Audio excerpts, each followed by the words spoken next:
Welcome to the ARC Entrepreneur Podcast, the podcast where ideas ignite, clarity strikes, and those aha moments are born. We're not just talking about business, we're sparking connections and uncovering real solutions for real entrepreneurs. We'll sit down with the experts and business thought leaders and shine a light on the everyday entrepreneurs, the ones grinding it out in their shops, offices, even their living rooms.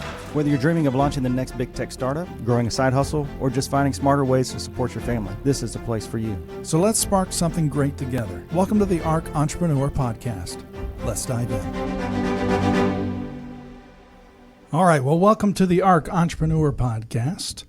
Welcome back again for our, third radio? Third radio. Excited. Yeah. And see, we've already been hearing from a lot of people that are listening to us, and that's exciting to see how God's really using this and how it's going to be used in the future. It's just exciting to even think about, sure. It is. You know, you never know what kind of impact you'll make, and sometimes sitting back here, you feel like, it's probably not going to be that big. Right. And then you turn around and all of a sudden everybody's here, and then well, maybe it's going to be a bigger impact than we realize. We talked about last night. I said when we first started this, I started with very mitigated expectations, you know, coming off of where I was in life. And God just started doing amazing things without us seeking for it necessarily. He just started opening door after door after door. And so now I don't think there's any limit to what we can dream to have this do. And it's just taken a life of its own. So we're excited to have it, and we're excited to be a part of it. And we're more than that, we're excited about the impact that it's already having on people. And it's exciting when we talk about this, other people get excited. So you've got something good. Yeah. When you have a conversation and people start going, hey, that's great. I want to do this, and I thought about this and this and this and this. If it sparks something in somebody else, obviously it's doing exactly what we say it's going to do. So it's awesome to do that. So but we're excited to be on here again on WPNN, or if you're listening to us on our podcast platforms, thank you so much again for joining us on this. And we've got another guest with us again today that we're going to get into and talk about their life journey through it and how God has worked through them and in their business. We've tried to get as many different industries as we possibly can, even people just doing side jobs and side work that has grown and grown, but people that are in full-time careers that require that kind of leap. That's not just, hey, I got hired at doing something. You have to make that decision to actually do that. So we're going to talk to a real estate professional today, which I'm excited about because I get to work with this gentleman. So I'm really excited to see and hear what his story is going to be today. But before we do that, we've got to pay the bills. So the sponsor that has really made a lot of this possible for us and that we can't say thank you enough for this show is Overpower Marketing. And they sponsor every episode, and they're one of the sponsors for our episode, but they always lead off the top. And they are here in Pensacola, Florida, and they're actually a premier full-service digital marketing agency with over a decade of experience. And they provide a lot of platforms that are affordable for small business entrepreneurs that really take your marketing to another level that you could never do just on your own. And they have some special stuff just for our listeners, just for ARC listeners. If you mention us or use their code, the code ARC, you will get 50% off your first 3 months for your reputation management as well as your social media marketing. And if you use that coupon code ARC, you get your first month of OPM tools for just $1. OPM tools, that's the full suite of marketing tools that you can use at your fingertips, from newsletters to social media posting. From one location, you can post across your media platforms, and it's really incredible. So if you're looking to thrive in the digital age, contact Overpower Marketing for a free consult at overpowermarketing.com or email info@overpowermarketing.com or give them a call at 850-972-2666. I missed a number on there. I got to find out what their phone number is. I've only got 3 digits on the end of that. We'd like to make you guess. I'll tell you what, don't call them this week. Just email them and go to their website. Next week, you can call them. I think it's 9266. 850-972-9266. You can give them a call there. Awesome. Bill's paid. We're ready to go. There we go. All right. Well, I want to introduce Nathan McIntosh. He's with ERA Old South Properties. He's been a realtor here. How long have you been a realtor in Pensacola? Going on about 9 years now. 9 years. So a seasoned professional. I know it. And he works for, in full disclosure, works for the agency that I work with as well. And he is our been the top producer now for the last 2 years. I've been a top producer for the entire time you've been there. So we're excited to have you here today. Kind of tell us, introduce yourself. What's kind of your journey? Where do you come from? Are you local? Give us kind of the journey that brings us here today. Certainly. Well, first of all, thank you guys, Dan and Derek, for having me on the show. It's a pleasure to be here. And like Dan said, I've been in real estate now for the last 9 years. Went full-time real estate back in 2018, and it's just been a wild ride. It's been a great ride ever since. God has definitely been good to me and my family. I am married. I have 6 kids. I have 5 boys and 1 girl, which is why I have to be a top producer. That's motivation. That's right. Yeah. But honestly, that's probably the thing I'm most proud of is the kids and everything that I get to do with them. Sure. Basketball, baseball, ballet for the girls, so you name it. But I've been in real estate. I've been in business now I also am part owner of Small Cakes, Cupcakery and Creamery here in town. Okay. Right outside Cordova Mall. If you haven't been there, we have the best ice cream in town, which nobody knows about. But we also have the best cupcakes in town as well. But does no one know about your ice cream because you're called small cakes? Not small. Small cakes and ice cream. Yeah. I never get to the ice cream because I can't get past the cupcakes. Can't get past the cupcakes, yes. Yeah. So we have something called a smash where we put the cupcakes and the ice cream together. And you can have your cake and your ice cream too. So that's my favorite. Nice. Just don't count the calories on that one. But, so we've owned that since, I believe, 2016. I know we didn't say this, but it's kind of traditional if you own a business like that to bring some to the podcast. Yeah, but, it's fine. Maybe next time. We'll ran out of time. So, but, yeah, that's a little bit about me. I don't know what else you want to ask. But no, you said you went in full-time in 2018, May of 2018. So were you in real estate part-time prior to that? Yes, I got my license in 2016. So, I worked 2 years part-time, I guess you could call it, in real estate, although it didn't feel like it. By my second year in real estate, I had matched my salary. I was working for a Fortune 500 company here in town. Working at a desk, doing a desk job there, and had worked my way up into a management position, management pay grade and salary and all that good stuff. So by my second year in real estate, I had matched or exceeded that salary. So it still wasn't easy, and we can talk about that later too, about that decision to transition to full-time real estate. Sure. I'm kind of interested too because a lot of people do that. They're part-time real estate agents, part-time realtors. Yep. A lot of people do very well doing that, and I think I think that speaks to a lot of people listening to us. Hey, I've got a great job, it's paying, but it's not something I want to do forever. Yeah, I can't just quit and then go, hey, what do I do next, right? So how did that work? I mean, how did you able to balance? I mean, you didn't have 6 kids at the time, I'm assuming. No, I did not. So in 2016, I would have been on number 4. I was born in 2016, so wasn't quite as busy, but still busy. 4's still a lot. A lot.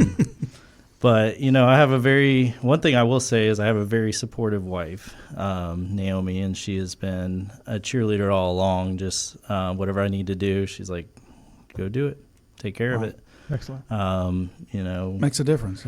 I remember the year that I went full-time real estate, I kind of celebrated by taking her to Hawaii. So that was quite an accomplishment there. And I'm on the phone on top of a mountain looking at one of the most beautiful beaches in the world, which is Lani Kai, by the way. And I'm on the phone, and she's not even annoyed at all because she knows that this is what's funding this vacation right now is I'm actually working on a deal. So I've got a little bit more of balance now where I don't necessarily have to do that on vacation. But during that time, it was just stop, drop, and hustle kind of mentality. Got to get this done. So now it's a little bit more even keel. But so I was doing that for 2 years, and like I said, it was tough, but I did have, like I said, a supportive wife, and I know part-time real estate agents get a bad rap in the business with other realtors. I don't know if everybody's aware of that, but They are you now. don't really put it out Yeah. there when you're in part-time. You don't call yourself a part-time realtor. Yeah, no. Nobody wants to hire the part-time. Nobody wants to hire it, so you kind of have to just pretend you're full-time. So Sure. that means if you're ducking out to take a call, or working things around lunch breaks and taking PTO to go show a house, Right. or whatever it takes, you just do it. And so just doing it, and that's kind of the motto there, is just doing what it takes. Well, we talked to last week. We talked to Ellis, and he also does part time. We said, it's really not a part time. It's always full time. Yeah. Part time Right. job is full time still. If you look at it as part-time, it'll always be part-time. That's exactly right. Or no time. Yeah, that's right. Yeah. So, yeah, I definitely had to have the mindset of growing it and treating it as if it would be a full-time gig. When I got to be honest, when I started out, it was actually the reason I got my real estate license was because I was talking to a friend at the company I worked at, who was into real estate investing. Oh, yeah. And so I had a job where we were working a lot of, at the time, before I got into management, we would work spreadsheets. And I was actually in more of an fraud investigation role, which is a whole nother conversation. But we would work spreadsheets, and we were allowed to just put our headphones on. A lot of people just listen to music. Yeah. After like one day of or maybe 1 or 2 days of droning on and on with your favorite music, it gets a little old. Right. 8 hours a day, day in, day out. So I start listening to audiobooks about real estate investing, get just completely stoked about it. And I decided shortly thereafter, probably within a month or two of just going down that line of looking into real estate investing and learning all I can, just soaking in all the information, I was like, well, I'm going to jump in with both feet and get my real estate license, just so I can start, maybe showing houses, but also just looking at houses on my own, and I'm not having to call a real estate agent every time. So I was like, I'm just going to commit to this. I'm going to get my license. And then once I made that commitment to get my license, and I shared that with this friend, I was like, selling real estate would be fun too. I might as well, go all in on that. And so it wasn't long after that I got the bug to start selling real estate. And the rest is kind of history, as they say with that. It took off enough where I could leave the full-time desk job, the corporate gig, as they say, and just spread my wings and take that chance, it's been one of the most defining moments, one of the scariest moments I remember when I came home and told my wife. And there were so many times before that where I was basically asking her, like, for permission. Like, can I just, you get a bad day at work or what have you, or you have a really good day in real estate, right? And you're just like, I just want to do this all the time.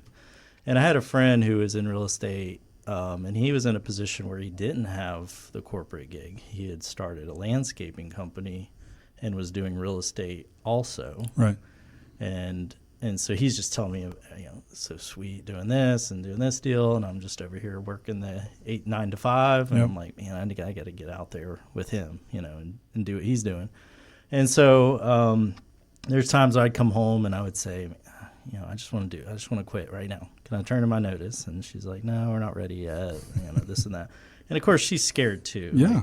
Like most wives would be in that situation where their husband wants to leave the comfortable 9 to 5 with a great salary, all the quote unquote good benefits. Yeah. And of course there's a quote, and I can't tell you who it is, and maybe some of the listeners will know, but the quote goes, one of the most debilitating things that you can have is a paycheck. Yeah. And that rung true for me. It was definitely a quote that resounded with me, because every time you get that paycheck in the bank, direct deposited, it's just kind of like, oh, well, that's not so bad. And so you just kind of get satisfied with that, or you can get satisfied with that. Yeah, something about that safety net. Keeps you. There's an old saying, security is sedentary. That's when you feel safe enough, you don't have to. You don't work anymore. I mean, you don't have to take that next level. You're good. Right. A lot of people, I think that's where a lot of people sit for a long, long, long time.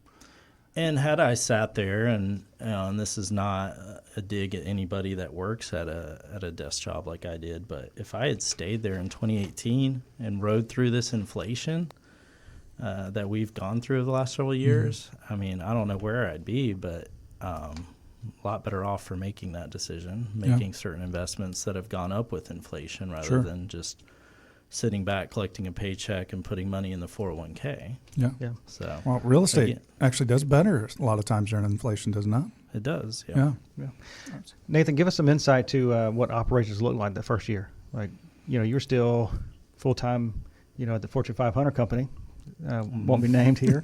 And then you're into real estate. What did that first year look like? The first year I went full time, or No, just the first year as you're doing it, the part-time, full-time. the part-time, full-time. Yeah. So it really, it was kind of this, for lack of a better word, just almost like a dream now looking back. Like, I don't even remember yes, I made calculated steps to get in that position. But then from that point, like, how did I grow the business? It was really organically.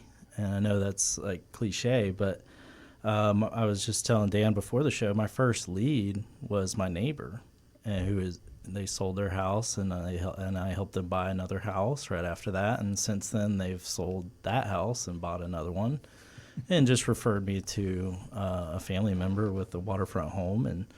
And so I'm very thankful to have that rapport with that neighbor where they saw on social media, oh, Nathan's a realtor. Let me call him to sell our house, even knowing I'm brand new to the business. Yeah. And then the next one was overhearing a coworker complaining about a real estate agent and walking up to her. I knew her, and I was like, are you looking for a real estate agent? And she's like, I am. And then I was like, are you looking for somebody you know, somebody you trust, And she's like, yes. I was like, did you know I'm in real estate? You brought out the PowerPoint presentation. And That's right. she's like, no, I did not know you were in real estate. And I was like, do you want me to sell your house? And she said yes. And so she's been one of my biggest cheerleaders online, social media and stuff, just supporting my business all along. So it's been people like that, key people along the way, that have really kind of trumpeted my success for me. Wow. Where I'm not I do put stuff out on social media. My assistant makes me. So I'm not a big poster when it comes to that, but she puts stuff out there, and so I have other people that will share and will like and comment. And so it's been really fun to watch the support that people have given. So to answer your question, that first year, I mean, I think I only sold 4 properties my first year, if I remember right. Don't go back and fact check me on that. It was either 3 or 4. And one of those was honestly my own personal purchase of small cakes. And so, which we own the business, not the real estate, just full disclosure. But, so I had like 3 or 4 transactions my first year. And then the next year after that, though, it just grew. I can't even remember the numbers from the next year, but it was enough to, at least match my salary, which was locally is pretty decent salary. Yeah. I think that too. I think that would be terrifying as well. You get to the point where your side job is matching your salary. Yeah. But now you have to make the decision, because now you've got 2 salaries basically equal. Now you say, well, let's get rid of one of those. That's got to be a little bit I feel like that's almost a little bit more. Say, hey, I want to take a 50% pay cut to go do this real quick, Yeah, because you get used to the money in a sense. Sure.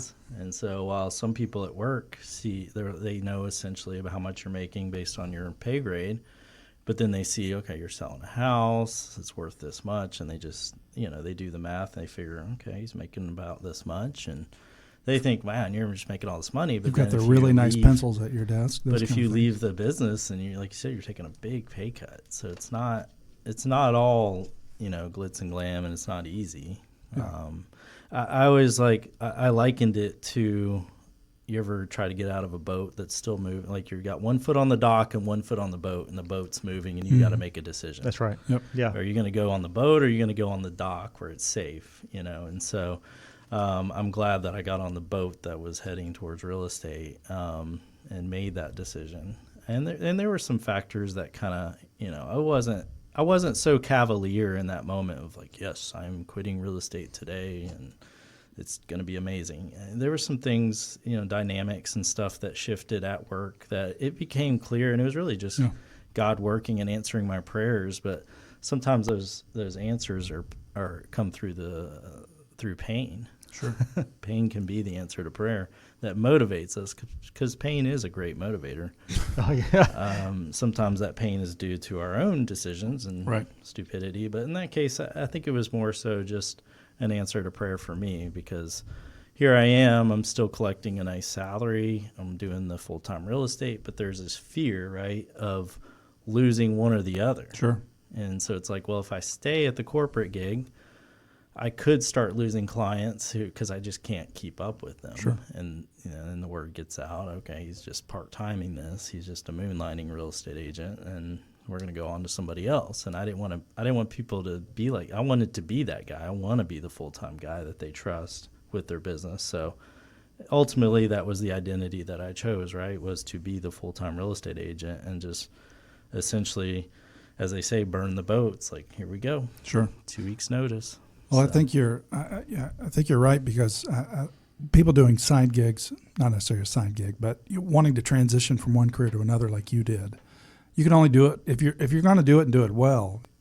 Both of those things you're doing are going to hit critical mass at some point, and neither one of them are going to grow unless one leaves. One goes away, because it's going to start cracking, just like you said. I think that's where a lot of people go, and a lot of people stop, because one starts getting to a critical mass that starts affecting the other.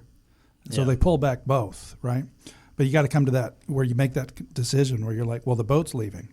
It's not like, hey, I need to keep shimmying down this dock, right? You've got to make that kind of decision. And I will say, too, one of the things that led to that decision to leave and ultimately the success that I had in real estate was surrounding myself with other real estate agents and successful people.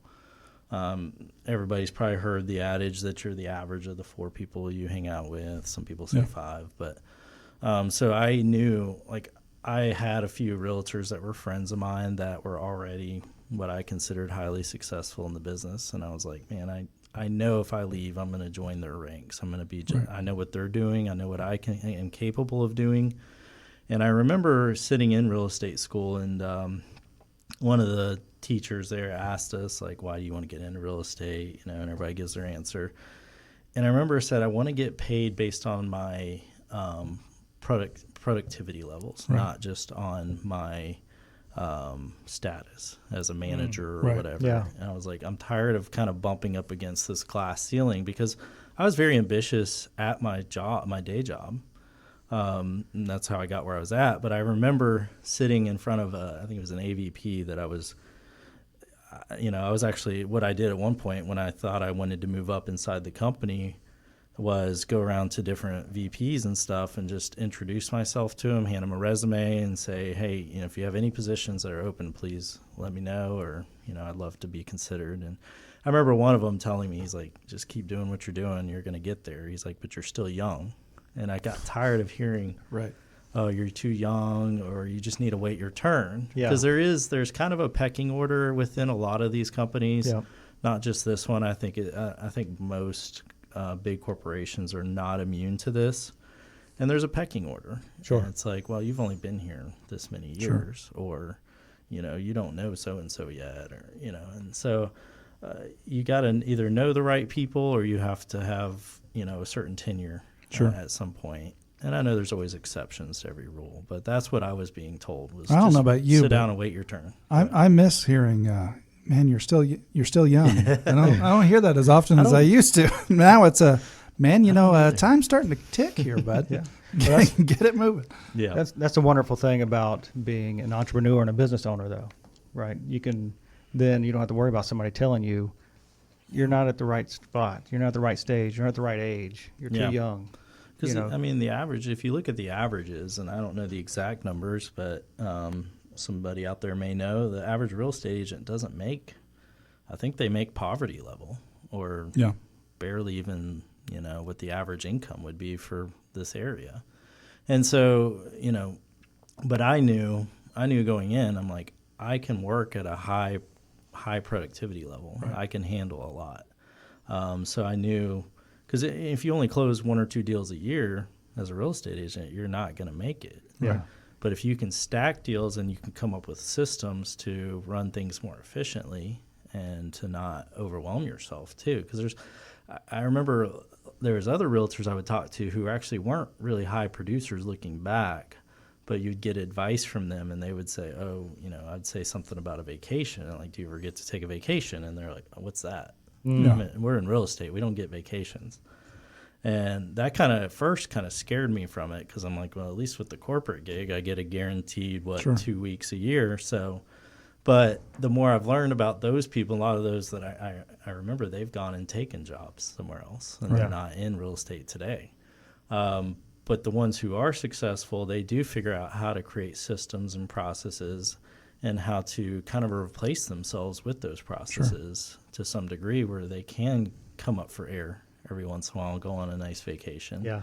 I have to go on a vacation to get away from it, so I can come back and be refreshed. Yeah, absolutely. I mean, and speaking of that, I mean, you've kind of you've done things that kind of differentiate yourself from other real estate agents and realtors. What are some of those things that I mean, don't give away My your trade trade secrets. secret. But what are some of those things that you did? I think it's a principle that people can apply across the board, no matter where they're in. What are some things that you did that differentiated you to clients? I think one of them, honestly, when I'm in the role of a buyer's agent, it's actually just listen. There's a lot of real estate agents, and they're also just order takers. Okay, what do you want? You want a 4-bedroom, 2-bath? Okay. And it's like, okay, well, that doesn't exist, or, whatever they're looking for. You may, as a real estate agent, come to the conclusion, this doesn't exist.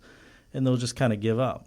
Like, I just showed a condo the other day to a client, and I knew going in this was probably not the condo they wanted.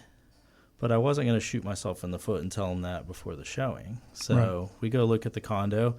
They didn't like it. I figured they wouldn't. And so I already had these other condos that I knew they would like, and I pivoted them to that. And you just saw their it's completely unprofessional. cut It me is off. unprofessional. I guess I went over my time. Sorry. And we're done. All right. But yeah, I pivoted them to these other condos, and I saw their eyes light up. And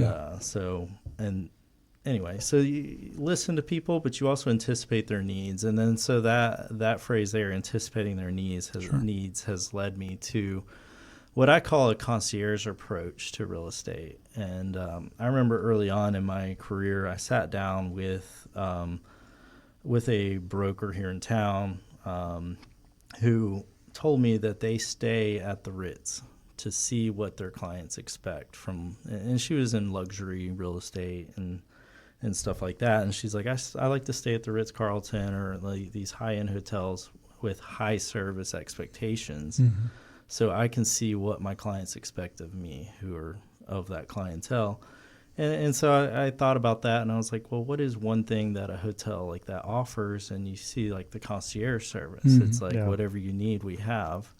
And so that kind of sparked something in my mind where I'm like, well, what do my clients need? Well, my clients, they all have jobs during the day that they are trying to excel at. And they don't have time to chase down the best contractor in town or the best plumber or the best electrician or the most affordable this or that. But I rub shoulders with these guys all the time, hiring them to repair this or fix that. And so I decided at an early point in my career to just build a good Rolodex, if you will, or a good database for some of you younger folks. So you're 41. That's right. You know what a Rolodex is. And I say that, but I don't think I've actually ever owned a Rolodex. Or a We grew Rolex up with for them, that though. matter. But yeah, we know what they are. Right. But yeah, a good database of just vendors and stuff like that. And also, I would say I get some of that from like Jim Porter and Scott and Mark Porter here at the brokerage of just having vendors that you can trust, because if you truly care about your clients, you're going to give them vendors that they can trust. Sure. And those vendors should have to kind of vie or, kind of compete for your business. And so, because you're going to take care of them, you're going to send them work, and you're also expecting them to take care of your clients in return. So it's very reciprocal in nature.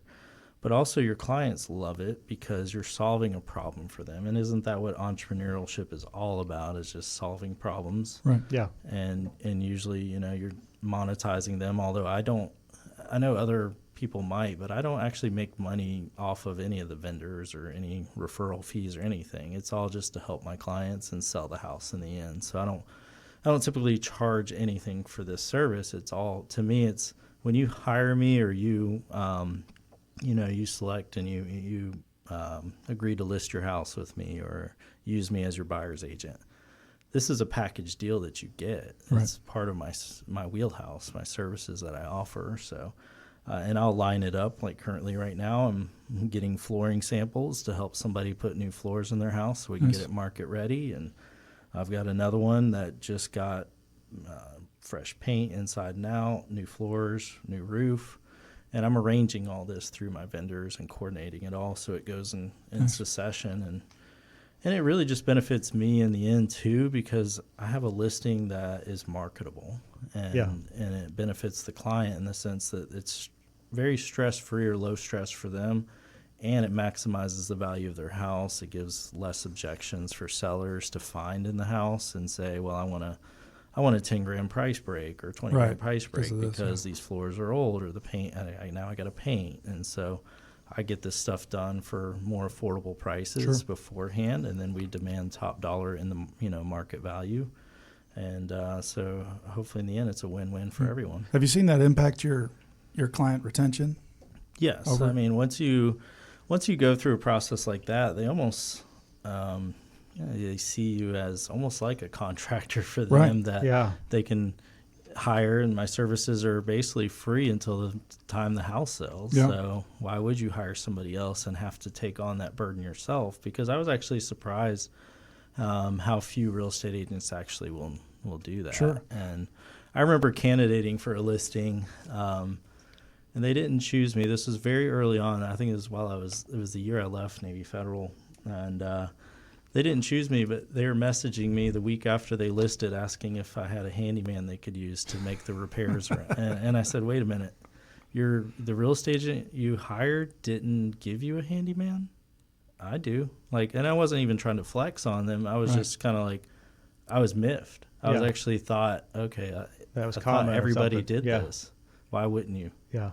Because also my handymen and my vendors know the timeline that we're under, the time crunch that we're under. And so a lot of times when clients will hire their own, they'll say, just get it done when you can, or 3 or 4 weeks. And we're like, no, we're in escrow. We got to close in this time. Yeah. And so you can kind of control the timeline for these guys, and they give you preference because you are sending them multiple clients in business. So do you find it a challenge working with vendors, or you've probably worked with a lot of the same vendors, but there's still challenges, right? Yeah. I mean, when you're talking about this kind of line of work, it is a very transitional, especially when it comes to wood rot repairs or some of the, what I call piddly stuff on a home inspection. And I know it's not piddly to, when it comes down to closing, but you're talking about replacing a little bit of wood rot on a door frame or on a windowsill, or you name it. And so getting a guy to agree to show up just to replace a little 3-inch section on a door frame. I mean, how many guys are jumping up and down about that kind of work? Yeah. And so it is transitional. You get a lot of guys that'll start out and they'll come to me and say, hey, I'm starting out as a handyman or as a licensed this, and they'll say, do you have any work for me? And I'm like, but you're not going to like it. But most of these guys that start out that way, they'll grow and they'll end up doing home remodeling and renovations and stuff like that. And then they're too busy for me. So, then the cycle repeats itself. But I do try to vet guys from the get-go. Yeah. And I've had to turn some loose because of the way that they handled business or treated my clients. And I take that personally. If my clients are not happy, or if they talk to a client a certain way, I'll have to part ways with them if they aren't going to apologize or make things right, because that's my reputation that I'm staking with them. Yeah, and that goes back to that base of service, which is serve, right? You're serving your clients, not just yourself, mean, they're going to serve you back, but that's the base of service, is serving your clients. Yeah. And sometimes that means getting rid of a certain vendor, even though you may have brought them to the table. Now you got to change them up and get a new vendor. And you've got a unique situation. You have 6 children. I think it's time for some of them start learning a trade. Yeah.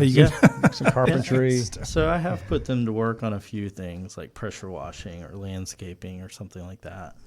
Do something. Yeah. I mean, I think we talked to some like GCs and guys like that on the podcast and just in our entrepreneur group.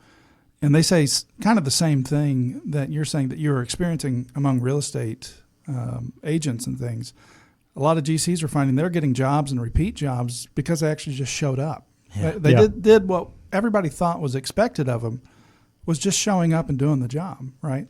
And like you're saying, you're shocked. Well, why aren't people doing this? And I've had experience with real estate agents walk into a house and say, well, what is this? How many bedrooms and bathrooms is it? And they, well, I don't. Every time. Every time. I had a paper. I don't know. Yeah. Well, let's walk around and say, well, I could do that. It happens. It happens so often. If people just took it seriously, I think did the little things really well, they'd probably do a lot better than they're probably doing at the time right now. But what are some things though that we know you're good at? The concierge, I know helps you keep clients. Does it help you attract new clients, or are there unique things that you do? I know you mentioned earlier organically, which in the marketing world, makes everybody cringe because they're like, you never grow organically, but you do grow organically. What are some things that you do that attract those new customers? Maybe it's not even a warm lead, but it's somebody that separates you out. Yeah. So I believe my numbers last year is about 70% of my business either came from, I'll have to look at my spreadsheet again, but it came from either sphere of influence, which is just people that I see on a regular basis at church or grocery store, or sports, whatever, and then referrals from either past clients and so I think the total was like 90 something percent of my business comes from either people that I already know, they're on my friends list or database, and then people they send me. And so I get a lot of just referrals, and I would say that I do work primarily by referral. I think 3% of my business last year came from like some kind of random lead, internet lead or something like that, somebody calling on something they saw online. Sure. I do a lot of mail marketing, but I do that to majority of my mail marketing is to my past clients, just those touch points throughout the year. And whether they read them or not, I don't know, but they see my wonderful face on the front of it. And on a regular basis. I'm sorry to you guys that have to see that every month, but it's what I got to do to feed my family. You take that unsubscribe button down off at the bottom of the email. You can never get rid of it. That's right. Yeah, and I do a mailing. I do email lists weekly. We send out an email to just everybody in my database, whether you bought or sold a house from me, or whether I got your email from a contest I did years ago and you haven't unsubscribed yet. Everybody gets thrown on that list, and they get an email from me weekly. And you haven't done any billboards yet? No billboards. No, I haven't. I thought that was like the real estate agent thing. I did do. I have a confession. I have done Zillow leads in the past. Currently, don't. I know that's a lot of realtors will write me off for saying that because Zillow wants to take our jobs, is what they say. But the value that I provide, I don't think Zillow will ever be able to replace the kind of craziness that we have to deal with on a daily basis. Just the human aspect of it. That's right. So I don't really worry about that. But I have. Some of my Zillow leads over the years have turned into great clients that refer me business, and they stick with me. And so that's what I aim to do, is just retain as many people as I can. Doesn't mean I get everybody. I'll see that sign in somebody's yard that I sold the house for, but so you don't always win everybody over, or you don't keep everybody. But I do have a pretty high retention rate, and it just comes through those touch points throughout the year. Yeah. It's interesting. I listen to just about every podcast I can get my hands on, every book, about real estate, and especially for realtors, you hear about people come on podcasts or radio shows, it's always the number one producer in the country. Like their first year, I did $188 million in real estate. And it's like, oh, what did you do? And so everybody wants to try to reproduce exactly what that is. Yeah. That's what I like about real stories of people that you very successful in real estate, and you're doing things in a way that works best for you, that matches you, matches your personality, matches your ambition, and that is proven over and over and over again to work. Because I know there's some realtors that go door knocking, mailers they throw all this spaghetti against the wall to see what kind of sticks. Did you go through a process where you're like, okay, after 9 years, now I know what works? Or did you, at the very beginning, you're like, I'm throwing everything. I'm buying Facebook ads. I'm putting stickers on park benches, Yeah. I kind of have this policy for myself that I don't make big changes throughout the year. So I'll make adjustments at the end of the year after I review. Every year I kind of review my numbers, and I have a meeting with my assistant or whoever's on my team, and we look at, okay, where did our business come from last year? How much did we spend getting that business? And then I make a decision for that year where I'm going to reinvest that money. And typically it's in that sphere of influence, and just because and I've learned this lesson, I guess you could say the hard way through dollars spent, is you're constantly just trying to kind of create this buzz around you of like, I'm the best real estate agent in the world, and just ask me and I'll tell you kind of thing. Yeah. Every real estate agent out there is doing that to some extent, and they should be, because to the people they know, they probably are the best real estate agent. If I'm somebody you already trust as a friend or as a business, business acquaintance or what have you, then I'm probably am the best real estate agent for you. But that doesn't mean I'm the best real estate agent for every single person out there. And there's a lot of good real estate agents in this area.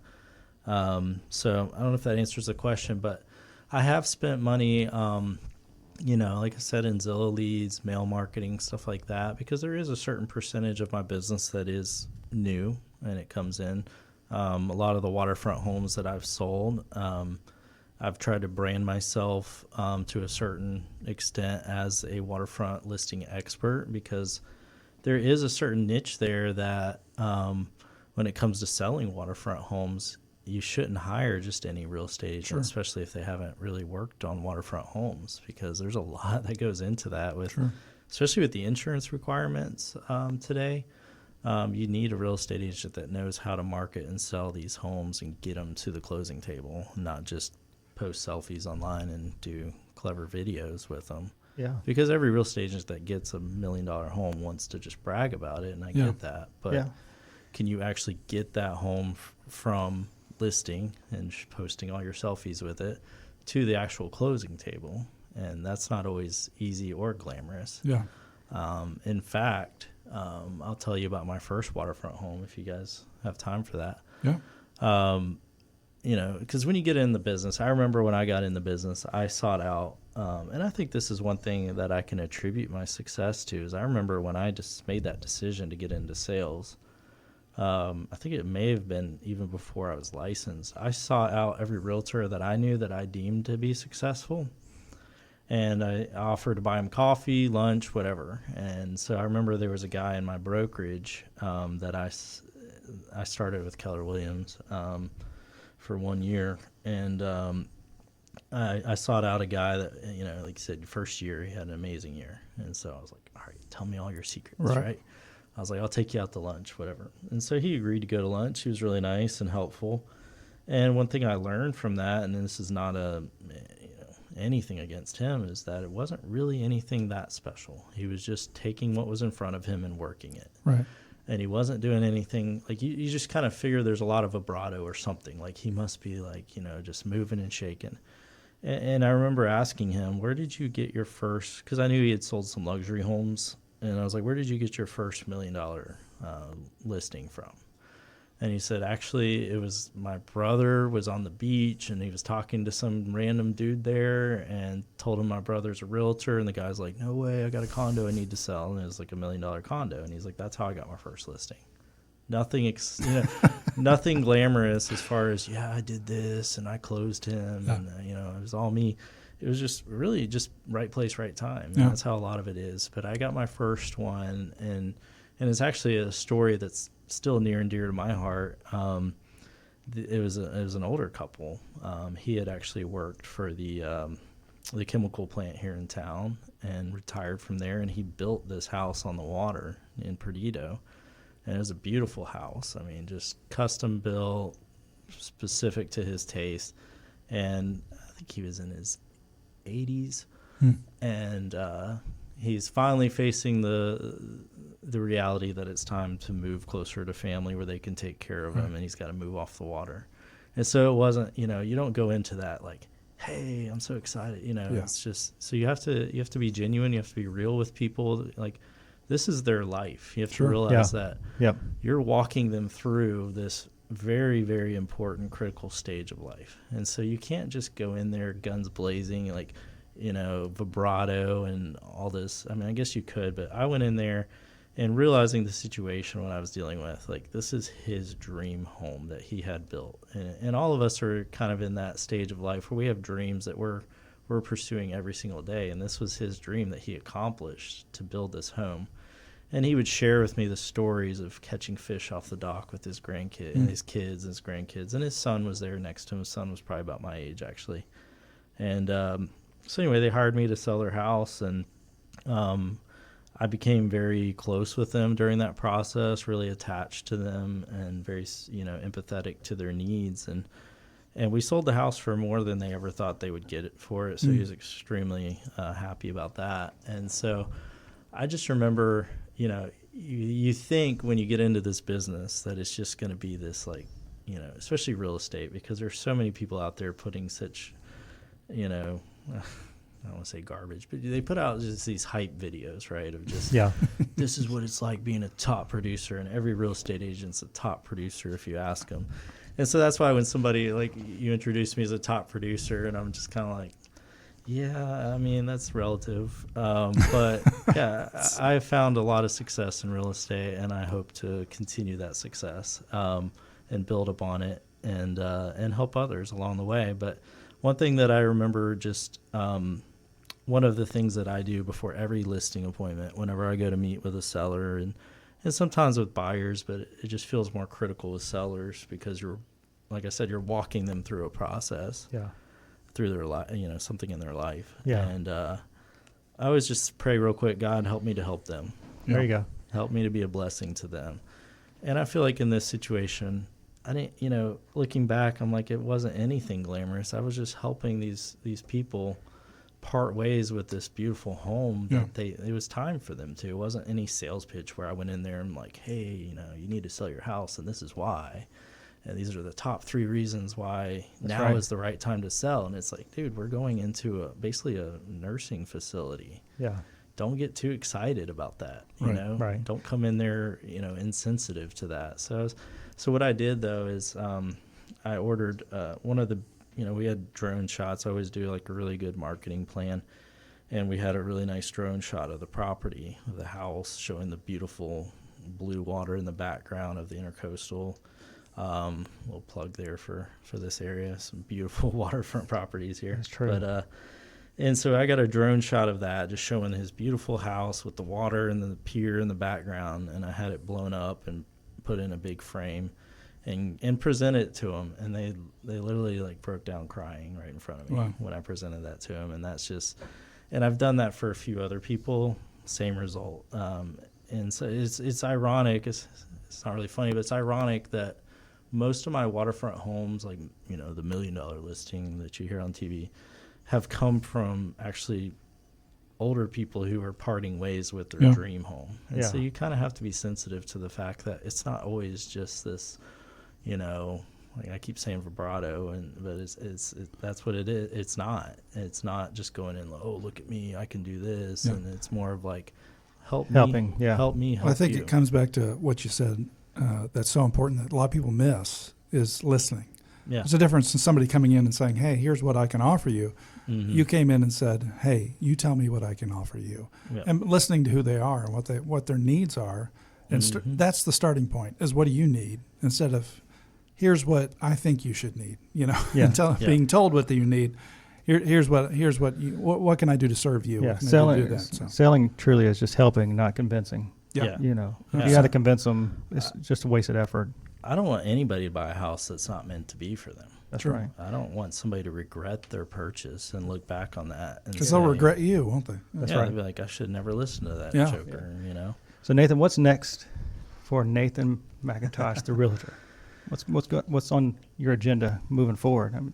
There's some things I can't talk about publicly right now, but I am. I just came back from a business summit. I'm actually have the privilege of serving on the board for a ministry called the Center for Truth and Love, and the whole focus of that ministry is to equip believers to be able to speak the truth of the Bible with love, because a lot of people are not very loving with it, and then there's some people that are just all love and no substance. Right. But so anyway, one of the focuses of this ministry though is a top-down type focus of let's reach business leaders who influence other people in a top-down manner. I mean, if you're the president of an organization and you set the tone and the code of ethics and all that for an organization, and you also have a high-impact business where you reach multitudes of people through your services, your products and services, you can influence a lot of people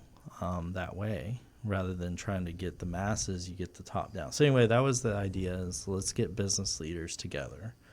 And so being on the board, and Ben, the president, being an avid golfer, and several of the guys on the board being they decided to do a golf trip. It's the second one they've done. And so so they forced me to go. No, I went to Bandon Dunes, Oregon, which if you're into golf at all, you've probably heard of it. I looked it up after the fact, honestly. So it sounds like you're not into golf. I am as an amateur. What'd you score on the course? Let's not talk about that. I did not break 100. Let's put it that way. And by that, I did not get below 100. People always ask me, "What's your handicap?" And I go, "Yes, just general handicap. That's what it is. It's like me. I was my handicap. Yes, I am the handicap. But no, and it's funny because I felt a little bit of a what's that? The complex they call that imposter syndrome of even being on the trip, because I mean, when everybody hears ministry or anything Christian, I feel like there's this, it's just a Christian thing. And it's like, why do we give ourselves a pass? Why shouldn't that be like a standard of excellence? Sure. It should be. We should hold ourselves to a high standard.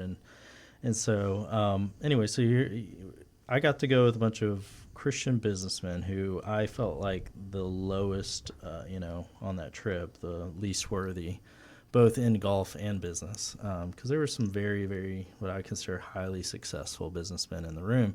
But it was very humbling to be there and to be able to contribute even, and I felt like I was able to provide some value to some of them with just my focus on being an entrepreneurial dad and husband, and being able to, share how I try to, and I don't like to use the word balance, because there's no way to completely balance it all, but you've got to be able to fill every single cup when you have a chance to. That's right. Yeah.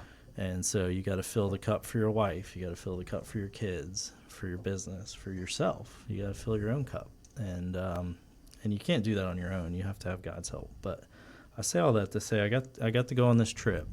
And so listening to some of these high achievers, and I mean really high achievers, I've accomplished nothing compared to some of these gentlemen that were on the trip, and listening to their mindset when it comes to business. And one of the things that really stuck out to me, and I think I posted this, or my assistant posted this on Instagram or something, was they have a burn the boats mentality when it comes to business endeavors. Sure. It's not a matter of if this is going to succeed. Like, if we've decided that this is what the company is going to do, we're going to do it. All in. And we're going to go all in. Failure's not an option. Yeah. And if it is an option, it's just because we retool along the way, and then the goal changes a little bit. Yeah. We learn what doesn't work. And redirect, yeah. And you redirect. You don't just give up. Right. And so I think that's what differentiates people who are successful from those that are still sitting on the bench, still sitting on the sidelines at the corporate gig, like I was at one given point in time, was a burn the boats mentality. And some of that comes down to timing. For me, I had to know when the timing was that, okay, now is the time to launch and you can burn the boats. Right. Yeah. You know, you don't want to still be in the boat while you're burning it. You want to get out, and you got to have somewhere to be. Yeah. You got to have some kind of system. That's exactly right. Well, we are coming close to our time. We want to thank you. I mean, you speak to the very heart of what we are at the podcast, and what we want to see more Christian entrepreneurs impact the culture and impact business culture. I mean, I think business should be run with Christian values. I mean, there's nothing but value in running your business on Christian principles. And you've said it without saying it. I mean, how you treat your customers, how listening is not something taught in business school very often. You know what I mean? And how you treat how you treat people, how you speak God to other people, just through the work that you do with people. I think we can have a huge impact in our communities if we have more Christian entrepreneurs, more people in the industry that are believers, that are willing to treat people in the way that God has directed us to, and run our businesses that way. I think what an amazing impact that would have in our culture, in the people that we surround ourselves with and we find ourselves with every single day. So we want to thank you for coming out with us today. Yeah. And I think Dan and I would be very happy to have you back on, and have you and your wife back on, especially for some more any cupcakes you guys want to bring. Yeah. Give you another opportunity. She's better at bringing the cupcakes. That's right. In the meantime, how can people reach you? Yeah, honestly, well, my website is my name, Nathan McIntosh, MCINTOSH.com. Phone number 850-377-5170. I've got all the digits. All four digits on the end. And that's impressive. Email address soldbymacintosh@gmail. But yeah, thanks for having me on the show. I enjoyed it. Awesome. Thank you again. We are going to have you on. We're also going to continue too on our website and also on podcast platforms. We'll hear a little bit more from Nathan as well. We'll go into a few more things, especially what he's doing with this organization, maybe what's next. But as far as us, you want to hear us and hear more of that content, find us, our podcast, on Spotify, also YouTube, and every Sunday morning right here at 10 a.m. on WPNN Radio 103.7 FM. Yeah, and follow us on Facebook, Instagram, and TikTok. Just look us up at ARC Podcast or ARC Entrepreneur Podcast. You can find us pretty easily on any of those. Yeah, you can also find, if you go to our website, thearcpodcast.com, you can find all of our social media links. We're also always updating. We've got more articles out there that will be impactful for you as you're looking into starting a business, answering different questions. We have devotionals on there as well that are very oriented towards the Christian entrepreneur, things to help focus you in the Lord and help focus you through the difficult times and the great times and celebrating those, and how to have that kind of balance with family, filling those cups and give you a little refreshment in the morning, a little bit of focus. But reach out to us. You can send us an email at the arcentrepreneur@gmail.com. If you don't know how to spell entrepreneur, that's why God invented Google. It may take you a couple times, but just go to the arcpodcast.com. It's a little easier, and you reach out to us. You can also go to our website and subscribe. That will automatically, so you don't have to type out entrepreneur every single time. We'll just send an email to you. Every article that we have coming out, you can see what events we have coming up, what guests we're going to have, and you can see our entire archive of all of our episodes there. Most of all, share our podcast with others, people that you know would have a great takeaway. One of those one-dayers, we call them, people that have always said, hey, I'm going to start a business one day. We want more one-dayers to be today, which Derek is copyrighted. That's right. That phrase, I love it. We're going to use it more and more. From one day to today. Take those one days to today. But overall, we want to thank you so much for joining us. We loved it, and we're looking forward to seeing what God is going to continue to do. We want to hear from you. Tell us your stories. If you've got somebody you want to hear on this podcast, send us their information, send us their name, and we'll reach out to them, because we want to hear from everybody we possibly can. We want to hear more real stories. We want to hear more real examples of what God's done, what people are doing to change their lives, to change their families' lives, and to change the entire trajectory of the community that they live in, because they were able to take that one step and get out there and actually do it, push through that stop sign in life and be able to make that decision and take the leap. You ready to go? Let's do it. Awesome. All right. Well, thank you so much. We'll see you next week. Thank you for joining the ARC Entrepreneur Podcast. See you guys.